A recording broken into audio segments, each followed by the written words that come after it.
Naniniwala ba kayo na bawat isa sa atin padadaanin ng Diyos sa sandali na parang hindi mo na alam ang gagawin o parang napaka-imposible nung nasa harap mo o yung dinadaanan mo? Oo, dadaan tayo doon. Lalo na kung tayo ay mga mananampalataya ng Diyos sapagkat susubukin yung ating pananampalataya. Pero pag dumating tayo sa panahong parang hirap tayo na maniwala, anong gagawin natin? Yun yung gusto natin pag-usapan for this morning. So, I've tried to think of a title for this. When we face the impossible. Kapag humarap tayo sa bagay na imposible. Now, ang ating pinaka-main text would be found in Genesis chapter 17.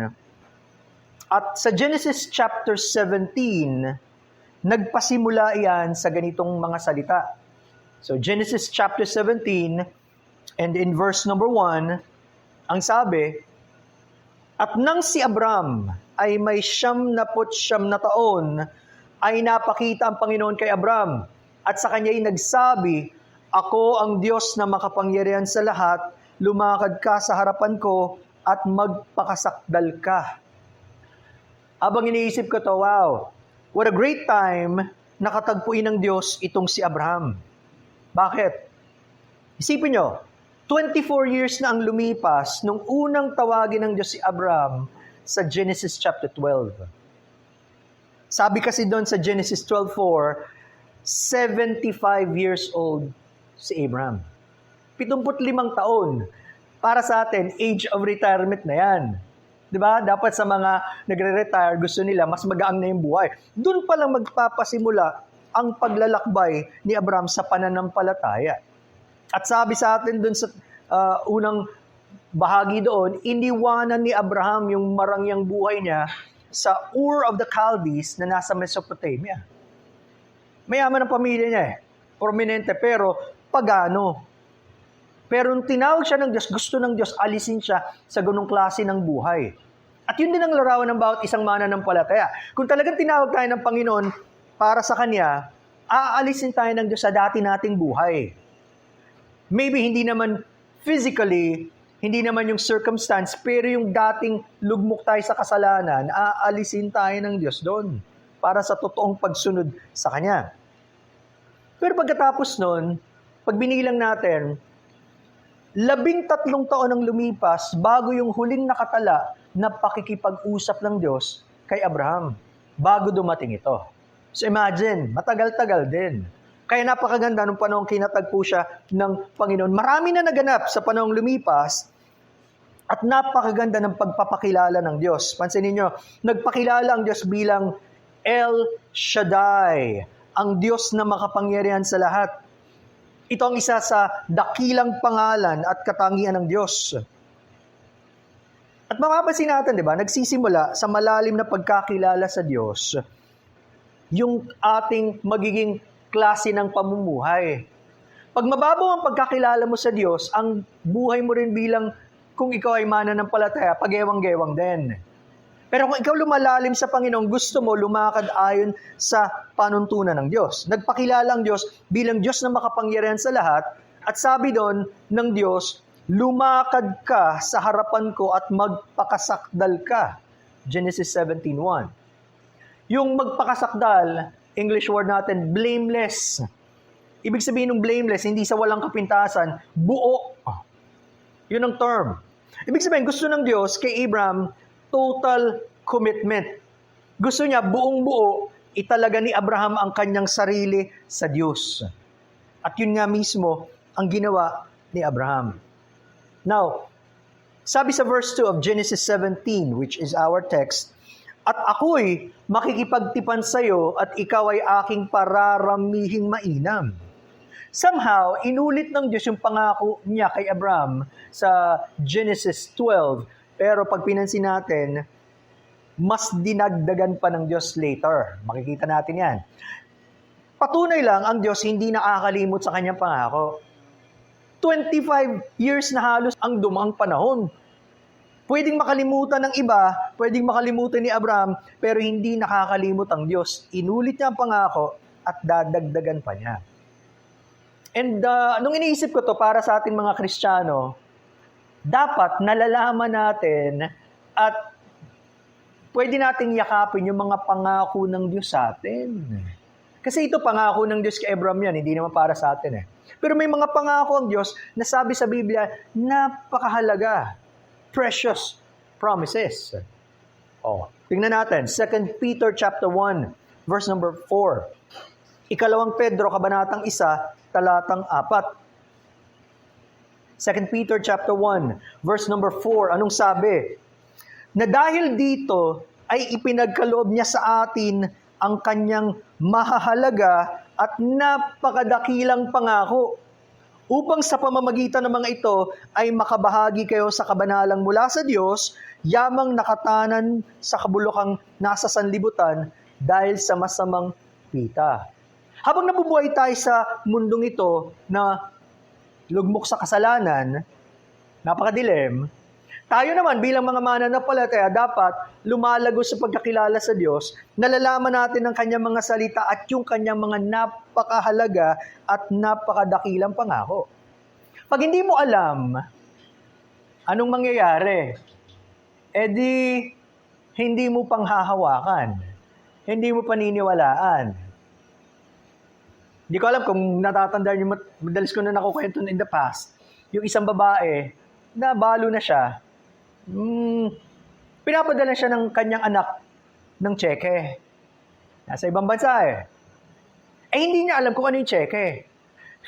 Ang ginawa niya, nilagay niya sa kwarto, every time may dumarating, pinopost niya doon. Dumating yung anak, makalipas ang ilang panahon, sabi niya, gulat na gulat siya, nanay, ano nangyari? Ba't ganyan ang itsura niyo? Wala akong pera, wala alam. Sabi niya, ano nangyari sa mga padala ko? Pinakita sa kwarto. Ayan. Hindi niya alam gamitin, kaya hindi niya na-enjoy yung benefits. Same with us as Christians. Kung wala tayo sa salita ng Diyos, hindi natin alam ang mga pangako ng Diyos, paano mo naman yayakapin? Paano mo ma-enjoy? Napakarami pa ng blessings ng Panginoon. So that's why, first of all, kailangan na makilala natin ng Diyos ng malalim, lumago tayo sa salita ng Diyos, and then, try to claim the promises of God. Sayang naman binigay nga ng Diyos para sa atin yan Ilan sa atin na nag-claim ng pangako ng Diyos, pag tumawag tayo, siya ay sasagot. Pag tayo naghanap sa Kanya, masusumpungan natin siya. Pag tayo walang karunungan, manalangin tayo siya, magbibigay. Marami tayong tanong, pero dapat palagi tayong nagsasaliksik ng salita ng Diyos dahil yun ang kagalakan ng Kristiyano. Yung magpahayag ang Diyos, tapos sabihin mo, ay Panginoon, salamat, napakaganda ng inyong mga pangako. Hindi na ako magdududa. Or, imbis na mabuhay ako sa pag-aalala, magtitiwala ako. Di ba, sarap nun? Yun ang sinabi ng Diyos kay Abraham. Manangan sa kanyang mga pangako. At yun lalo ang sinabi sa atin in the New Testament. Anong naramdaman ni Abraham, since we are talking here about Genesis 17, anong naramdaman ni Abraham sa presensya at pangako ng Diyos? Notice verse number 3, Genesis 17:3. At nagpatira pa si Abraham, at ang Diyos ay nakipag-usap sa kanya na sinasabi, ang ganda, pansinin niyo. Ang unang reaksyon ni Abraham, sumamba sa Diyos. Nagpatira pa siya. At tandaan niyo, yung pagsamba, natural na reaksyon ng isang anak ng Diyos sa kanyang Panginoon. Hindi pinipilit yan. Pag kumilos ang Diyos sa buhay natin, ang sarap umawit, ang sarap magbasa ng salita niya, ang sarap magkaloob, ang sarap na yung puso at isip natin talagang gusto natin maparangalan ng Panginoon. Pero sa isang wala ang isip at puso sa Diyos, pipilitin mo pa yan, susundutin mo pa yan. Uy, makinig ka. Hindi Yun ang naging reaksyon ni Abraham, talaga namang manghang-manga siya sa Diyos. At makikita niyo doon, ito ay reaksyon sa kadakilaan ng Diyos at sa kapahayagan ng Diyos. Natural, lumalabas talaga yan. At makikita niyo yung pagpapakumbaba ni Abraham, sabi doon, nagpatira pa si Abraham. Now, I'm sure, wala naman sa ating gagawa niyan dahil hindi naman tayo Muslim. Pag nagsimula tayo yung service mamaya, wala sa inyong luluhod at magpapatira pa sa floor. Walang ganon. Pero, Pagdating sa puso natin, yun bang reaksyon natin? Namamanga sa Diyos, sumasamba. I had to clear my mind kanina. Pumanig ako dito to pray and to prepare. Umaawit yung puso ko para sa Panginoon. At nung binigay ng Panginoon yun, kahit simple hymn siya or simple chorus, salamat, Panginoon. Kailangan yun eh. Tanong, nung nagkwento ang Panginoon, of course, yung parable of the Pharisee and the publican, saan tayo doon? May dalawang pumunta sa templo para sumamba. Yung isa, maniningil ng buwis, hindi makatingin sa langit, dinadagukan ng sarili na, tumingi siya, maawa kayo sa akin, Panginoon. Na isang makasalanan. Nakita niya yung kawalang kabuluhan niya sa Diyos, pero gusto niyang lumapit. Habang yung isa nagmamalaki, dami ng kanyang ginawa. Saan tayo doon? Tayo ba yung sasamba ng may pagkamangha sa Diyos at pagpupukumbaba? O punong-puno ang isip at puso natin na kung ano-anong bagay? Yun yung totoong pagsamba. And then, pansinin niyo pa rin ang mensahe ng Diyos as we continue in verses 4 and 5 of Genesis 17. Tungkol sa akin, narito ang aking tipan ay sumasa iyo at ikaw ang magiging ama ng maraming bansa. At hindi na tatawagin ang pangalan mong Abram, kundi Abraham ang magiging iyong pangalan sapagkat ikaw ay ginawa kong ama ng maraming bansa. Gusto ng Panginoon i-encourage ang pananampalataya ni Abraham. Sapagkat tutuparin ng Diyos ang pangako niya na magkakaroon silang anak ni Sarai. At dito, babaguhin ng Panginoon mula Abram, ibig sabihin, father of many, ama ng marami, to become Abraham, who is the father of many nations, ama ng maraming bansa. Mas lalong lumawak. Now, palagay niyo ba, kung yun ang pangalan ni Abraham, ama ng marami, anong nararamdaman niya habang may tumatawag sa kanya at binabalikan yung pangalan niya, wala silang anak? Anong pakiramdam nung ganun? Ama ng marami, tapos walang anak. Di ba? Pwedeng dumarating yung, parang may mga tao siguro magtatawa pa nga sa kanya eh. Pupili na lang ng pangalan, yung pa. Hindi akma eh, sa panahon niya, of course. Lalo sa kultura daw nila, ang mga tao matanong. At para sa kanila, kagandahang loob kapag may nagtanong, ilalahad mo yung buhay mo. Sa atin minsan ayaw natin ng ganun eh. Ang mabait mga Filipinos. Kaya lalo na sa ibang lahi. Nagtuturo ako ng mga Japanese pero merong iba ayaw talaga, gusto private ang buhay nila. Ayaw natin ang nalalaman lahat. Pero hindi doon matatapos ang Diyos, lalagpasan pa niya yung ganung kalagayan. Para bang dadating sa parang kung mahirap na nga yung pangalan niya, lalo pang pahihirapin ng Diyos. Ama ng marami, gagawin pang ama ng maraming bansa, parang lalo na sa panahon nila, crazy. Baliw ang gagawa nun. Bakit? Wala ka nang anak. Gusto mo pang sobrang dami. Bansa pa. So, talaga pag pinag-usapan ng pagtanaw at kaisipan ng tao, wala, napakalayo. Imposible. Kaya kailangan kumilos ang Diyos sa buhay nitong si Abraham. At isipin niyo ano mangyari. Nung binabalita ni Abraham yung pagbabago ng kanyang pangalan binigay ng Diyos, kahit kamag-anak niya siguro yan eh. Lalo magugulat eh. Pag tayo gusto natin magpalit ng pangalan, kung may pagkakataon, anong gusto mo? Yung pangit na pangalan o yung pangalan mo babagoyin para mas maganda? Kung may pagkakataon ka, gusto mo bang pumangit yung pangalan mo? Siyempre, no? Yung iba nagpapabago ng pangalan sa court, pero mabang proseso, may bayad, siyempre. Pero gusto nila pagandahin. So kung galing kay Abraham, baka hindi niya gagawin, maliban na nga lang na magtiwala siya sa Diyos. Karamihan ng mga tao gustong makatakas sa hindi magandang pangalan siya, binigyan pa siyang, yung tawag na mas mabigat yung ibig sabihin ng pangalan. Tandaan niyo, sa Bible, mahalaga ang pangalan. Kaya sabi ko nga noon, it's a good study kapag kayo napunta sa names and attributes of God. Bawat pangalan ng Diyos is a revelation of Himself, pagpapakilala niya. May matututunan tayong aspeto sa Diyos sa kanyang pangalan. Kaya nga, hindi pwedeng isa lang Napakalawak ng katangian ng Diyos, napakarami. Hindi sapat ang isa. Maraming pangalan ng Diyos. Pero sa tao, hindi rin sila basta-basta nagpapangalan, kailangan may kahulugan. At ang mga binago ng Diyos na pangalan, for example, Genesis 32:28, binago ng Panginoon ang pangalan ni Jacob to become Israel. Doon sa pagiging mandaraya, binago niya to be a prince with God, prinsipe ng Diyos. Laking pagbabago. Okay, hindi pa. And then, ang isa pa, si Simon, binago ng Diyos to become Peter in Mark 3:16. O, di ba? Simple, Simon, naging bato. Bagamat di pa siya matatag. And then, para sa bawat mananampalataya, alam niyo bang ang mga nagtatagumpay ay binibigyan ng Diyos ng bagong pangalan? Revelation 2:17. Punta lang tayo doon. Revelation chapter 2, verse number 17. Pansinin niyo ang sabi, ang magtagumpay ay bibigyan ko ng nakatagong mana at siya'y bibigyan ko ng isang batong puti. At sa ibabaw ng bato ay may nakasulat na isang bagong pangalan na walang nakakaalam kundi ang tumanggap. Ibig sabihin, sa paningin ng Diyos, nagbabago tayo bilang anak niya. At di ba maraming binibigay sa mga mananampalataya? Tama, tayo dapat ang gumamit ng salitang saint. Santo. Di ba? Halimbawa, Santo Vic. Oh. Di ba kung gano'n? Tayo may karapatan because ang saint pinabanal.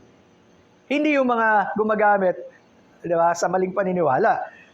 Tinatawag tayong matuwid. Tinatawag tayong pinili. Tinatawag tayong royal priesthood. Sa mga saserdote, mga anak ng Diyos. Ibig sabihin, sa pangalan binibigay ng Diyos, gagawin niya yung kanyang plano sa buhay natin. Talagang malaki ang pagbabago. So even the name change is very, very important to God. So sana nakita nyo, bakit kailangan palitan ng Diyos yung pangalan ni Abraham to become Abraham. And then makikita nyo yung plano ng Diyos. Sabi sa verses 5 to 6 ng ating text. Genesis 17, sapagat ikaw ay ginawa kong ama ng maraming bansa, at ikaw ay aking gagawing totoong palaanakin, at papanggagalingin ko sa iyo ang mga bansa, at magbubuhat sa iyo ang mga hari. Yung matagal na pinangako ng Diyos, dinagdagan niya ngayon. Higit pa. Nung unang pangako ng Diyos sa Genesis 12:2, sabi niya, I will make you a great nation. Gagawin kitang dakilang bansa. Isa. Ngayon, maraming mga bansa. So, minultiply na ng Panginoon. At marami daw mga hari na magmumula sa lahi ni Abraham. Kita nyo naman, pag ang Diyos nagbigay, sagana. Hindi kasi kuripot ang Diyos Diba? Pero minsan, kailangan tayong padaanin ng Diyos sa pagsubok. Hindi niya bibigay lahat ng gusto natin. Pero kayang magbigay ng higit pa ng Diyos. At dito nyo makikita, ang Diyos ay Diyos na nakikipagtipan o nakikipagkasunduan. Yung covenant ng Diyos. Ba't mahalaga yan sa verse number 7? At aking papagtitibayan ang aking tipan sa iyo at sa iyong binhi pagkamatay mo at sa buong kalahian nila na tipang walang hanggan na ako'y magiging iyong Diyos at ng iyong binhi pagkamatay mo. Pinangako ng Panginoon kay Abraham pero hindi lang sa kanya matatapos hanggang sa mga susunod na saling lahi. Yun ang plano ng Diyos. Kaya ang tawag dyan, everlasting covenant. Walang katapusang makikipagtipan sapagkat hindi lang kapag tayo nabubuhay hanggang sa tayo kunin ng Diyos, kung meron tayong relasyon sa Kanya, hindi matatapos yun, yung pangako ng Diyos. At siguro, bilang tao, syempre excited si Abraham, pero hindi pa niya mai-imagine kung gaano kalawak yung pangako ng Diyos na umabot hanggang sa panahon natin at sa susunod pa mga henerasyon. Sipin niyo yun? Tanong, yung bang bansang Israel ang lahi ni Abraham? Physical, of course. Nation. Sa kanya kaya nga si Jacob pinilitang maging Israel, nagkaroon ng 12 tribes. Pero ganito, Yun ba yung sinasabi ng Diyos na walang hanggan na pakikipagtipad? Spiritual. Kasi kita nyo naman, kahit ngayon yung bansang Israel yung maintindihan yung kanilang Prime Minister, ang tapang makipag-away. No? Of course, hindi natin ditalakayin yan, decision. Kaya lang, hindi ibig sabihin lahat ng nasa bansang Israel ay talagang may pagkakilala sa Diyos. Bakit? Galatians chapter 3, mahalaga to. How do we connect yung pangako ng Diyos kay Abraham na magiging ama ng maraming bansa sa atin ngayon? Galatians chapter 3, verses 26 hanggang 29. Masaya ng talatang yan. Huwag niyong puputulin sa gitna. Sabi kasi, sapagkat kayong lahat ay mga anak ng Diyos. O, kita mo, di lahat tayo anak ng Diyos? Sabi ng iba. Hindi, yun ang sabi Sapagkat kayong lahat ay mga anak ng Diyos sa pamamagitan ng pananampalataya kay Kristo Jesus. Yung mga sumasampalataya sa Panginoong Jesucristo bilang Panginoon at tagapagligtas, yun ang mga anak ng Diyos. Lahat tayo nilikha ng Diyos, hindi lahat anak ng Diyos. Di ba? Sabi sa 27, sapagkat ang lahat na sa inyo ay binautismuhan kay Kristo, ay ibinihis si Kristo. Parang sa damit daw, nagpapalit. Yung dating pagkatao natin, pinapalitan ng Diyos, may bagong pagkatao. Nakuha niyo po. Verse number 28. Huwag gagamitin ng mga LGBTQ+. Ang talatang ito. Sabi, walang lalaki o babae. Hindi yun ang ibig sabihin. Sa kaligtasan, hindi pinag-uusapan ng gender o ang lahi. Sa paningin ng Diyos, pare-pareho tayo, pantay-pantay tayong anak ng Diyos kung kumilala ka sa Kanya. Pero hindi tinatanggal ang pagiging lalaki at babae. Tandaan niyo po yan. Napakasimple naman yan Binubura nila yung plano ng Diyos no? Okay? And then, verse number 29. Ganda, no? Maliwanag. At kung kayo'y kay Kristo, kayo nga'y binhi ni Abraham at mga tagapagmana ayon sa pangako. Maliwanag ba yun? Naintindihin nyo? Kung kayo ay nasa Panginoong Jesucristo, kasama kayo sa lahi o binhi ni Abraham at tagapagmana ng pangako ng Diyos. Kaya, kasama tayo dun sa pinangakuan ng Panginoon, nung pinangako ito ni Abraham. Kaya kasama hanggang sa panahon natin at sa susunod pa. Kaya kamangha-mangha yung pangako ng Diyos kay Abraham. Sa mabuting plano ng Diyos, walang hanggan pa Alam na niya yung sa Kanya Salamat, ginawa ng Panginoon yan. Genesis 17:8. Kita niyo yung pagkakalob ng Panginoon, pinangako na niya. Pero mahalaga dito, yung pagiging relasyon nila sa Diyos, siya ang magiging Diyos nila. Verse number 9. Galing, Alam na ng Diyos, iingatan ni Abraham yung kanyang pakikipagtipan sa Diyos. Sino ba magbibigay sa kanya ng kakayahan para ingatan yung pangako ng Diyos sa kanya? Ang Diyos pa rin. Alam ng Diyos sapagkat siya mismo gagawa. Alam nyo, kaya tayo nakapagpapatuloy sa Panginoon, biyaya pa rin ng Diyos. May mga hindi nagtutuloy sa pananampalataya. Alam ng Diyos, gagawin ni Abraham, siya mismo ang gagabay kay Abraham. Yun. Kinlarify ng Panginoon. Paano maipapahayag ang tipan ng Diyos, yung pangako ng Diyos sa kanya, sa pagtutuli? So, ibinigay sa kanya yon lahat ng lahi ni Abraham, tutuli and circumcision. Sa atin, bilang Gentiles, hindi siya required bilang bahagi ng pakikipagtipan. Pero sa atin, hygienic purposes na lang yun para malinis daw May iba naman, ayaw So, hindi pinag-uusapan yung sign. Sa kanila, binigay bilang sign. Pero ito, ang mahalaga, hindi yung panlabas. Ang tinitingnan ng Diyos yung puso na binabago. Diyan ikinumpara yung pagkilos ng Diyos sa buhay natin, paano niya tayo babaguhin. Tingnan niyo sa Romans chapter 2, verse 29. Ang totoong Hudyo daw sa loob, hindi panlabas. Ang naging problema ng bansang Israel, pinagmalaki nila. Kami yung bayan ng Diyos Hindi na sila sumasamba sa Diyos, hindi na nila hinahanap ang Diyos, sumusuway na sila pa rin daw ang lahi. Hindi. Sabi ng Diyos, ngayon, ang totoong Hudyo, yung pagtutuli sa puso, nasa spirito, hindi sa titik, para bumalik ang kapurihan sa Diyos, hindi sa tao. So, nilawakan ng Diyos. Salamat nga, isinama tayo ng Diyos. Now, tandaan nyo, ang pangako ng Diyos kay Abraham, kailangan kasama si Sarai. Hindi po pwedeng kay Abraham lang. Mag-asawa sila. Tingnan niyo yung verses 15 and 16 of Genesis 17. Mag-asawa sila. Genesis 17, sabi sa 15 and 16. At sinabi ng Diyos kay Abraham, tungkol kay Sarai na iyong asawa, ay huwag mo nang tatawagin ang kanyang pangalang Sarai, kundi Sarah ang magiging kanyang pangalan. At akin siyang pagpapalain, at saka sa kanya ibibigyan kita ng anak. Oo, siya'y aking pagpapalain, at magiging ina ng mga bansa, ang mga hari ng mga bayan ay magmumula sa kanya. Kaunti lang daw ang kaibahan ng ibig sabihin ng pangalang Sarai at Sarah. Pero mahalaga yung pagkakaibang yon. Parang mas itinaas ng Diyos ang antas nung pinalitan niya yung pangalang ni Sarai na maging Sarah. Ang binabanggit ni Poole, ito ang kanyang commentary, sabi niya, Sarai signifies my lady or my princess. Yun ang ibig sabihin. My lady or my princess, which confines her dominion to one family. Bilang Sarai, oo, siya ay babae, siya ay prinsesa, pero sa isang pamilya lang. But Sarah signifies either a lady or princess simply and absolutely without restriction or the princess of a multitude. Ganun din, prinsesa siya ng marami. Itinapat ngayon sa pangalan ni Abraham. Kaya pareho sila na pinangakuan ng Diyos. At kita nyo, kailangan i-emphasize ng Diyos ito. Sabi niya, I will bless her and also give you a son by her. Pagpapalain ko siya at bibigyan ka na ng anak sa pamamagitan niya. Hindi sa iba.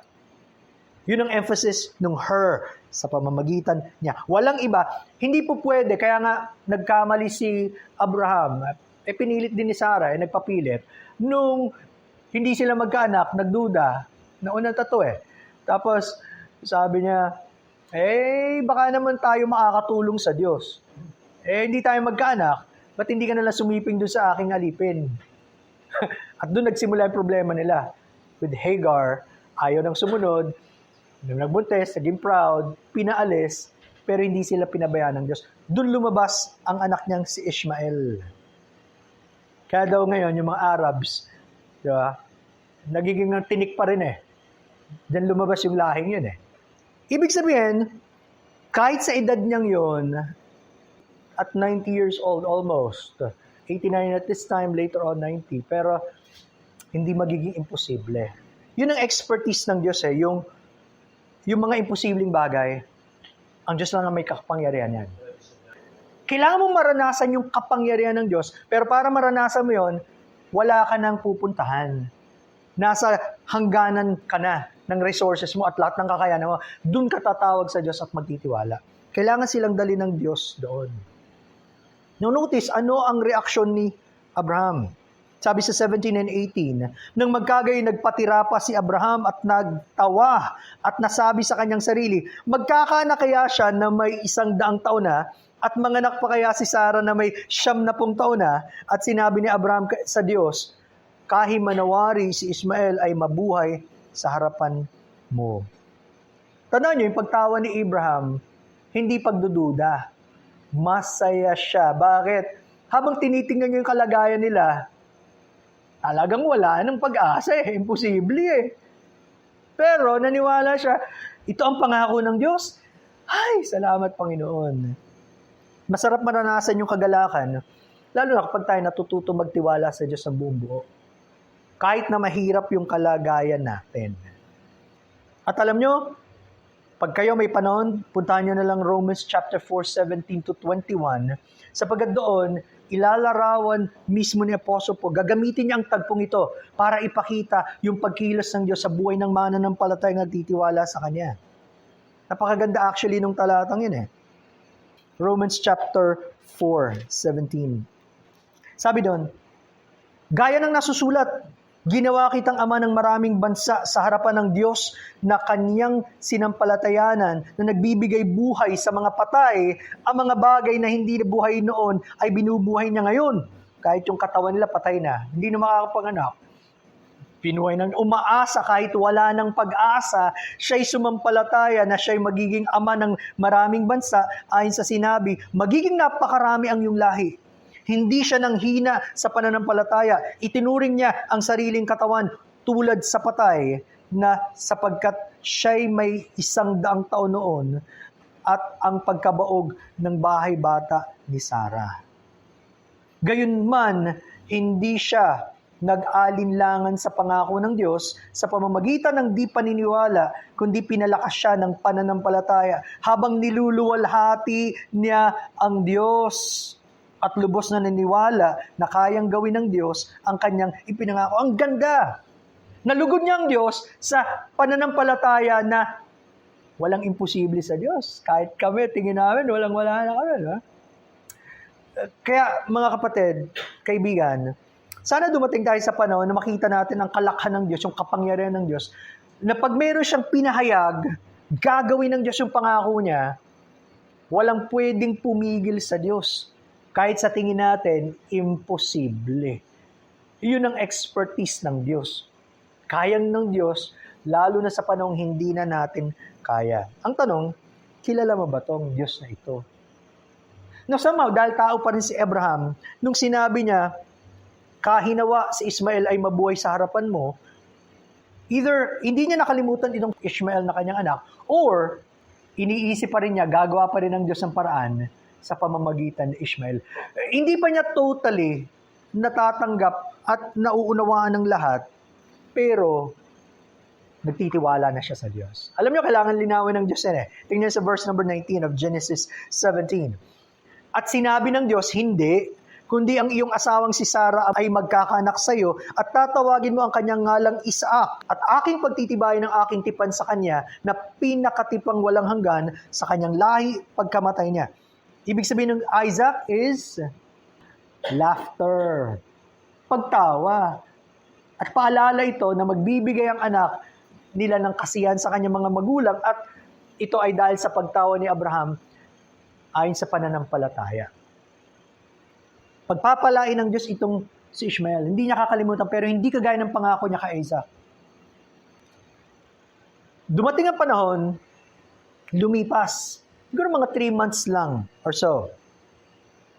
May makita si Abraham na bisita. Alam niyo, yung may tent sila, tapos may mga kailangan, may mga tao. Hospitable itong si Abraham at si Sarah. Ayaw niyang palagpasin. Siyempre naman, sige na naman, siya pa nakiusap. Dumaan muna kayo dito at magpahinga, kumain, nagpahanda pa siya ng marami kay Sarah. Mga 3 months pa yan. Hindi pa nagaganap yung sinabi ng Diyos. Itong si Sarah, naririnig niya ang salita ng Diyos. Ang nakipag-usap kay Abraham, ang Panginoon, at 2 anghel. Pero nakita nila sa itsura ng tao. At nung narinig ng Panginoon sa panahong ito, susunod na taon, magkakaroon ka na ng anak. Manganganak na si Sarah. Nung narinig ni Sarah, natawa siya. At yun ang pagkakaiba. Yung pagtawa ni Sarah, may pagdududa. Sabi sa verse 13, nasa chapter 18 ako ng Genesis, at sinabi ng Panginoon kay Abraham, bakit tumawa si Sarah na sinasabi, tunay kayang ako'y manganganak na matanda na ako? May anumang bagay kayang napakahirap sa Panginoon? Tanda natin yan. Meron bang napakahirap sa Diyos? Kaya kung tunay na makilala natin ng Diyos, kailangan lumagpas tayo sa kakayanan natin, sa nakikita natin, mabuhay tayo sa pananampalataya, higit pa ang kayang gawin ng Diyos. Tanong, nanampalataya ba itong si Sarah? Oo naman. Kasi sabi sa Hebrews 11, kasama si Sarah sa sumasampalataya. Yung tinatawag natin heroes of faith, yung mga talagang nanampalataya. Hebrews 11:11, sa pananampalataya, si Sarah rin ay tumanggap ng lakas upang ipaglihi ang binhi ng lipas na ang kanyang gulang, palibhasa inari niyang tapat ang nangako. Ibig sabihin, dumating din sa point, Panginoon, tama kayo. Magtitiwala rin ako. Bagamat tumawa siya, nirebuke siya ng Panginoon. So, ganun din tayo, may mga pagkakataong parang ang hirap maniwala sa sinabi ng Diyos, and yet, kaya ng Diyos eh. Walang imposible sa Diyos. Salamat sa Panginoon. Yun, patunay talaga, kaya ng Diyos. As long as, of course, we learn to trust, and then, Dahil nga hindi naman obligado ang Diyos sa atin, we also learn to accept. Diba? But again, andun yung pananampalataya, anuman ang gawin ng Diyos. Kaya when you read the rest of this passage, sila ay nilarawan ng mga tao na manglalakbay sa lupa. Merong hindi nila natanggap na pangako pero nagtiwala pa rin sila. Sana tayo yun, habang naglalakbay tayo sa mundo, patatagin ng Diyos yung pananampalataya natin. Hindi naman natin makita ngayon, pero naniniwala tayong ang Diyos ay may pangako sa atin, ipagkakalob niya sa tamang panahon. Ganun kadakila ang Diyos. So anong gagawin mo sa susunod na maharap ka sa isang napakahirap na sitwasyon? Di lumapit sa Diyos. Magtiwala. Manalangin. Palaguin ng Diyos yung pananampalataya natin.